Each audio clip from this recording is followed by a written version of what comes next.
All right, so this is a review on the Cobratec Enforcer. If you're into the out the front knife community at all, you've probably heard of Cobratec.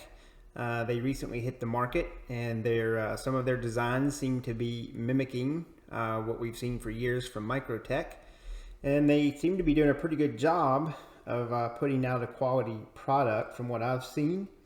But the price point for most of their models is going to be well below that of the Microtech.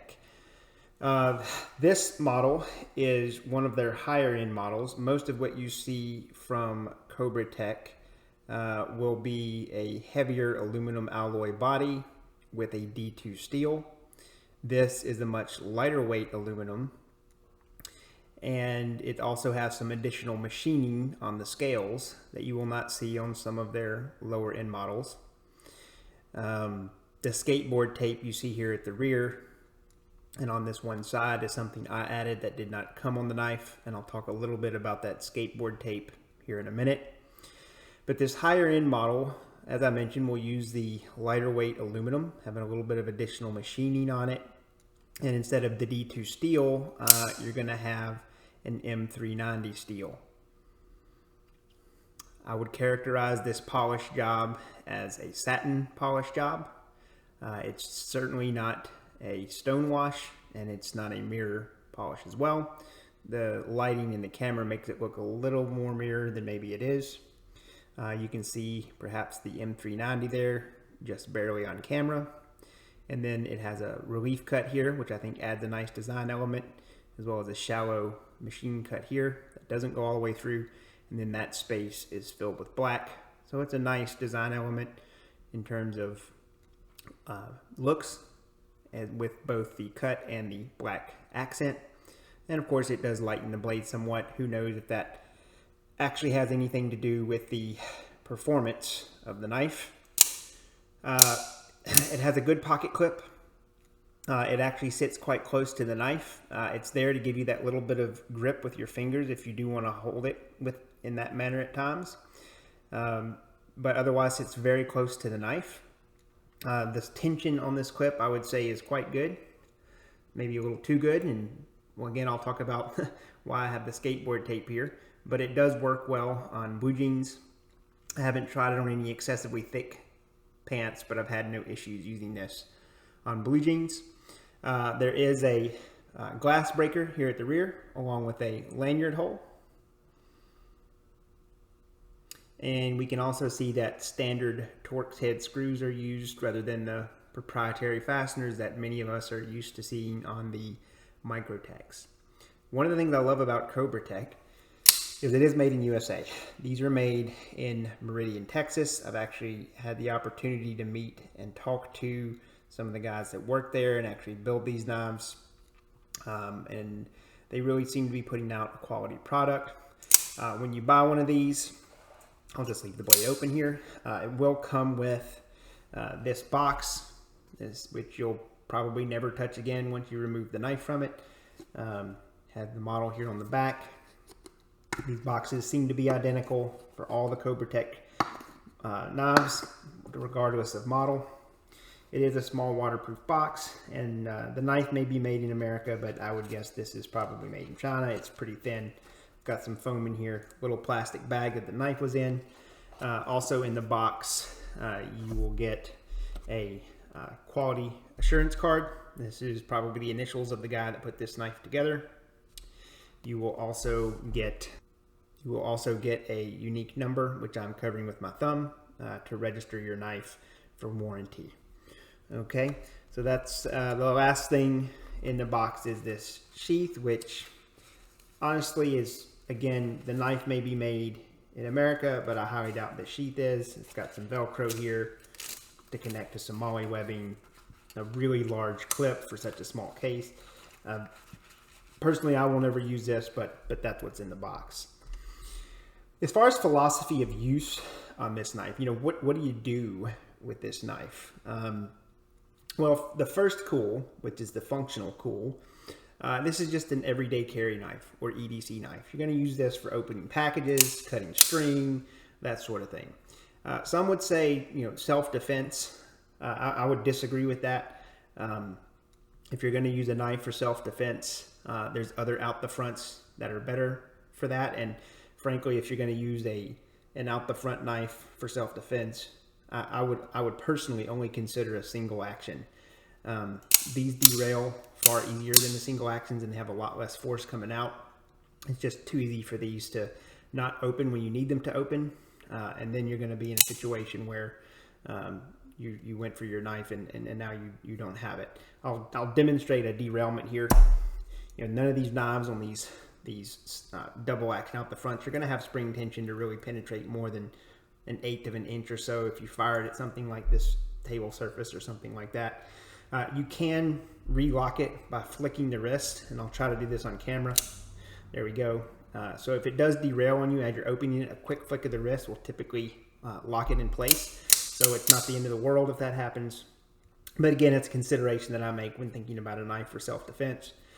Both given the slowness into action, you have to get this out of your pocket, find the button, push the button, as well as the blade length, and the fact that you could fail to deploy the blade fully, are all reasons to consider things like, I'll pull onto the table this Spyderco Paramilitary 2 with an Emerson opener. This is going to come out of pocket a lot faster because you're not having to pull it and search for a button. You just wave it out of the pocket. It's going to have a much stronger locking mechanism than any out the front, and similar blade reach and a lot more gripping surface. This G10 is a lot more aggressive, the jimping on the back of the blade here. So, when I think self-defense, I'm not thinking double action out the front. Another option that's even better than a folding knife, of course, for self-defense is your fixed blade, as big and as long as you can carry. This one is coated in oil, so it doesn't rust in the sheath here. So again, when you talk about knobs for self-defense, can you use a double action out the front for self-defense? Yes, you can. But if we're going to talk knobs for self-defense, let's go fixed blade first, and then go to a good quality folder, preferably with an Emerson opener. So philosophy of use, first cool, functionality. This is an EDC knife. Second cool though, well, it's an auto, right? So first cool is functionality. Second cool is that, hey, I just like it factor. And everybody loves automatics, especially out the fronts. Even today, I still encounter people that are like, how in the world does that thing work? How is that coming in and out? If you've had one of these apart, you realize, yeah, it's a pretty simple mechanism, but it gets a lot of attention from people. Not to mention the auto second cool, the looks of it, the styling of this blade, the machining on the scales. You have the cobra bearing its fangs here, both machined into the face of the knife as well as on the clip. Okay, and you have all this nice machine in different places. It gives it an interesting look. It's a black knife with a satin polished blade with some black accents. You've got these polished Torx head screws. So second cool, yeah, it's an automatic. It's an out the front, and it just looks really cool. So philosophy of use, first cool, EDC knife. Second cool, it's an automatic that just has a lot of nice design elements to it. So what's the performance of this knife in the philosophy of use as an EDC knife? I'll say, having carried this one for about 3 weeks non-stop, it performs great in the EDC use. You pull it out with one hand, you quickly open it, cut what you're going to cut, and then you close it again. And stick it right back in your pocket. It's a completely one-handed operation.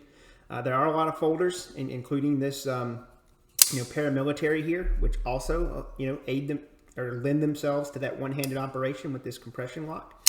So it's not like out the fronts are the only knife you can do that with, but it's hard to beat the speed of an out the front opening and closing once it is in your hand and you have located that button. Apologize for the camera focus here. I'm trying to keep this moving so you can see some different angles, but sometimes the camera decides it doesn't want to focus on what I'm showing you.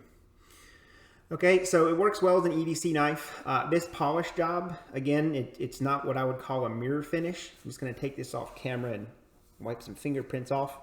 But it does a really good job of sliding through material, like making a longitudinal cut in cardboard or something of that nature. It just, if any knife is a lightsaber, you know, this one from the factory meets that definition. Excellent uniform edge, very sharp.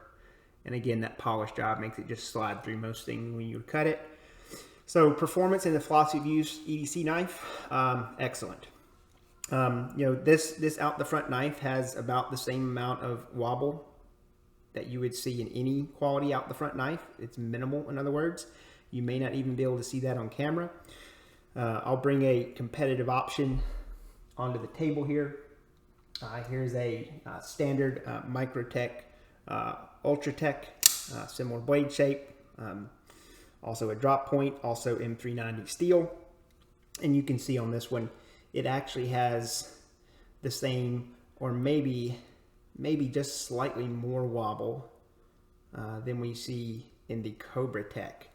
So no issues there in terms of lockup once you've deployed the blade. I will say the action on this knife is one of the best I've seen.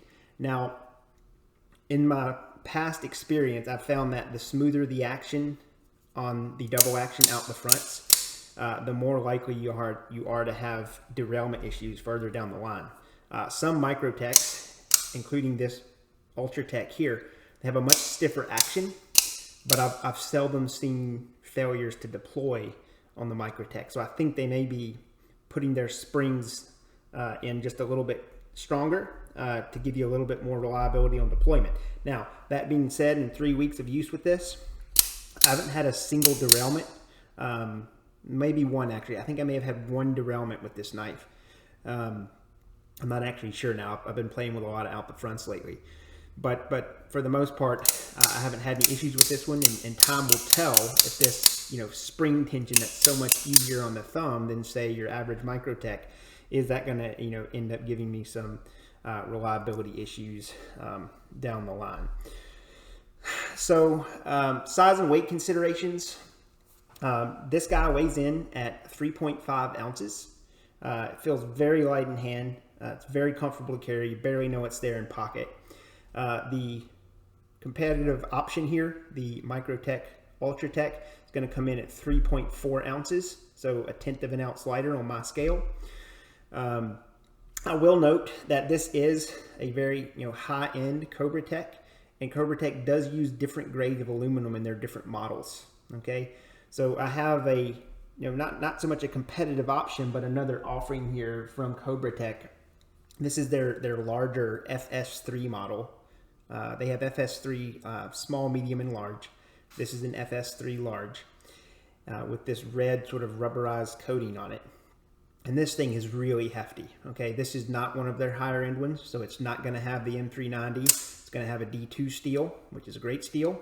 It's not the you know, the super steel that everybody thinks of M390 as currently, but D2 is a very serviceable steel, German steel. But man, this thing weighs a ton. It feels like it weighs a ton in hand. The guys I talked to, you know, at Cobratec, they told me the different types of aluminum they use. I don't recall the exact names of the aluminum, but I'll just point out to you that some of their knives are going to be a lot heavier. So if you watch this review and you go out and buy, you know, a Cobratec and you compare it to your Microtech and you say, man, that guy's insane. This thing weighs a ton. Well, just bear in mind, as far as I know, only this higher end line, this Enforcer, as it's called, is going to have that lighter aluminum. There may be other models they have with that lighter aluminum, but I think most of them are going to have this heavier aluminum. So just bear that in mind. There is going to be a weight difference between most of the Cobratec line, what you would find in a Microtech. Every Microtech I've ever had has been on the lighter side compared to some of the more affordable options. As far as ergonomics, talked about it being comfortable in the pocket. We talked about the clip working well. I did mention this skateboard tape I added. This is actually not technically skateboard tape. This is the 3M tape that you put on steps to keep people from slipping. And I put a couple of pieces here because when this is in pocket, I've discovered after carrying this for 3 weeks, the clip is really tight and the body is really smooth. And so it's just hard to get a good grip on it to pull it out of your pocket. You know, it's sitting in your pocket like this, so your thumb is doing most of the work to pull it free. So I just added this skateboard tape here. You know, it took me about 5 minutes. It gives it a really aggressive surface here, makes it come out easily. And then while I was at it, I added this thin strip here, which gives me something for my finger to pull against when I'm pushing this button. Okay, I don't know what it is about this finish on the Cobratec, but it is very slippery. Looks great, seems to handle wear pretty well. I have not been babying this knife, and I don't see a lot of scratches on it anywhere. I think I have one here on the heel. You can see a little spot there where I've rubbed a little finish off. But it's a lot more slippery feeling than this competitive option, this Microtec. Microtec is not a lot different, but it's almost more of a flat finish, and it's just very marginally more grippy. And I'll also point this out. I haven't ever felt the need to put grip tape on a Microtec, and I think part of that is the clip shape. You can see how much more space there is under that Microtec clip towards the top where it would sit in pants versus this Cobratec. So that's a mod that I felt was necessary to really bring this to next level in terms of ergonomics.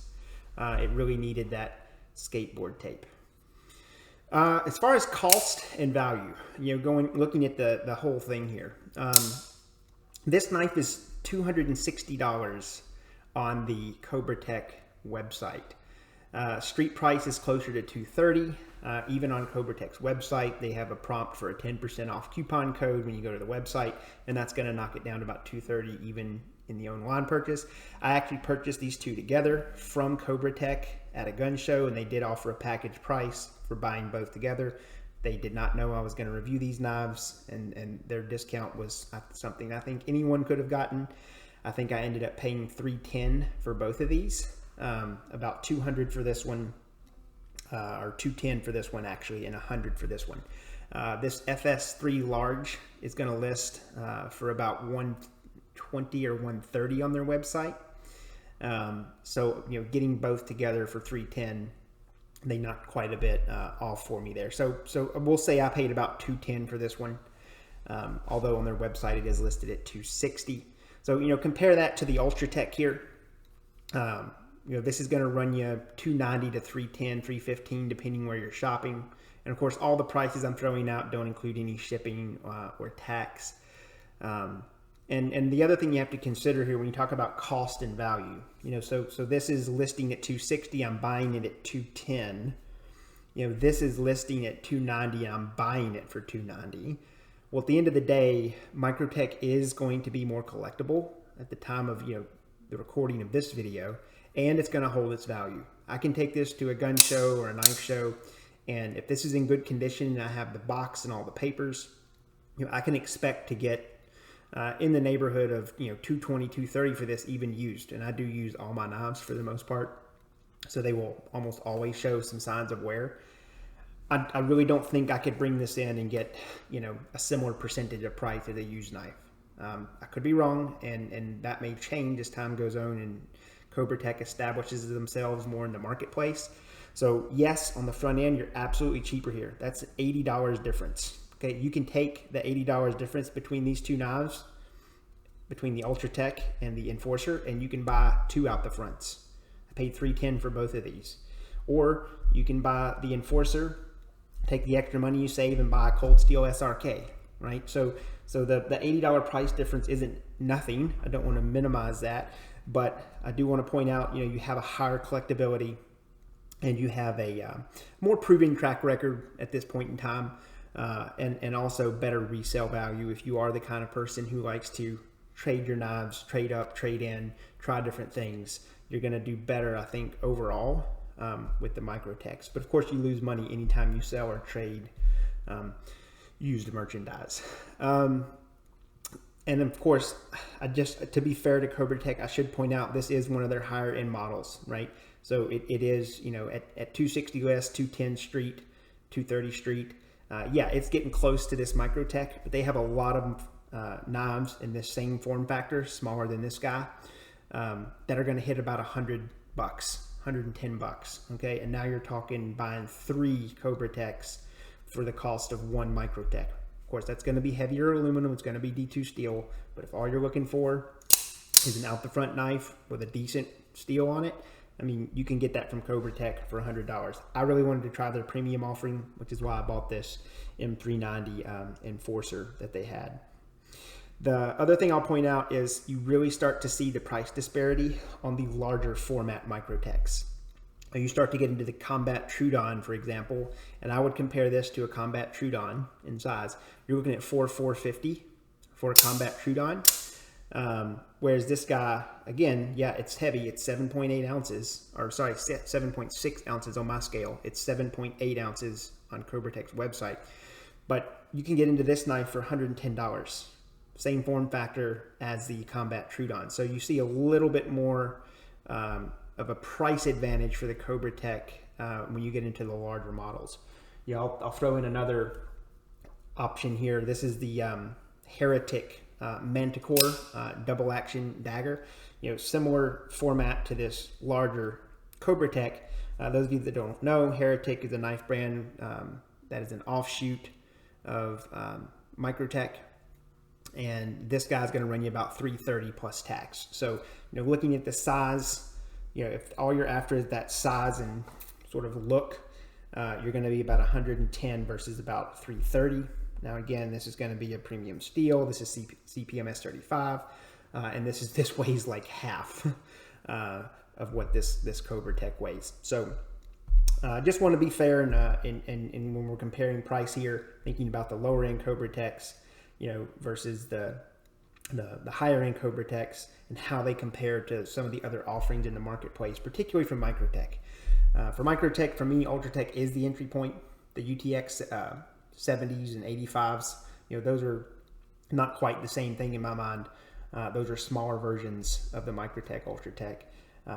But yeah, comparing these two, I think, is a very fair comparison. And you're looking at about an $80 price difference on street price, with all the performance and just slightly lower collectability resale value, I think. And there are other Microtechs out there too that, you know, have even higher collectability, like this one here. And look, it just derailed on me. I don't know if I caught that on the camera, but this is a tri-grip. They only made these for about a year. So that's going to have, you know, a lot higher collectability than maybe some of the Cobratec offerings. And you won't see people distinguishing between, you know, an Enforcer with this machining versus an Enforcer with, you know, this machining at this stage of development for that company. I'll throw another Microtech on table. This is a Microtech Hera. This is going to be a very similar form factor to the Cobratec Enforcer. Slightly wider blade. Of course, this is a Dagger. It's got this fancy machined clip on it here with the, I don't want to call it a ball bearing, but this spherical piece here. And this guy right now is going to run you about $450. And it's really not that much lighter. It's not that much bigger or anything else than this Cobratec. So quite a few competitive offerings here. I've kind of cluttered my table here, kind of showing you some of these. So we'll get back to the knife that's the subject of the review here, the Cobratec Enforcer. Overall, I would say this is a recommend. I will continue to buy Ultratecs. I will continue to buy Cobratecs for myself and continue to evaluate some of their different models and how they perform. But I'll probably will not stop buying Microtechs and collecting those as well. And it'll be interesting to see where Cobratec ends up in the industry overall. Well, thanks for your time. I hope this was helpful if you're looking at the Cobratec line. And leave me a comment, post below if you have any questions. Thanks very much.